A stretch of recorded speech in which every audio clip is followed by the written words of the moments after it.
అదేమంటే హోంమంత్రి గారు అంటూ ఉంటారు పులివెందుల శాసనసభ్యుడు అని.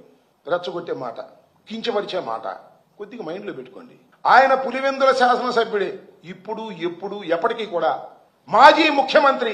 గుర్తుపెట్టుకోండి, మాజీ ముఖ్యమంత్రి కుమారుడు. ఎక్కడికి వెళితే అక్కడ లక్షలాది వేలాది మంది జనం వచ్చేటటువంటి ఒక అద్భుతమైన అపూర్వమైన ప్రజాదరణ కలిగినటువంటి వ్యక్తి. వాళ్ళ 11 రావచ్చు, అది వేరే విషయం. కానీ మీరు కించపరుస్తా ఉన్నారు. మాటకు ముందు పులివెందుల ఎమ్మెల్యే 1+1 ఇస్తాం, Z+ సెక్యూరిటీ ఇచ్చాం. ఎవరిచ్చారు Z+ సెక్యూరిటీ? మీరు ఇచ్చారా? By virtue as ex chief minister of Andhra Pradesh, by virtue వస్తుంది. ఏమొస్తుంది? Z+ security. అది నీ దయాదాక్షిణ్యం. అమ్మా హోంమంత్రి గారు, నీ దయాదాక్షిణ్యం వల్ల, లేకపోతే వెనకుండి నడుపుతున్నటువంటి లోకేష్ గారి దయాదాక్షిణ్యం వల్ల వచ్చినటువంటిది కాదు. Z+ security by virtue of ex chief minister గా ఆయనకు వచ్చింది. అది that is the right of Jaganmohan Reddy గారు.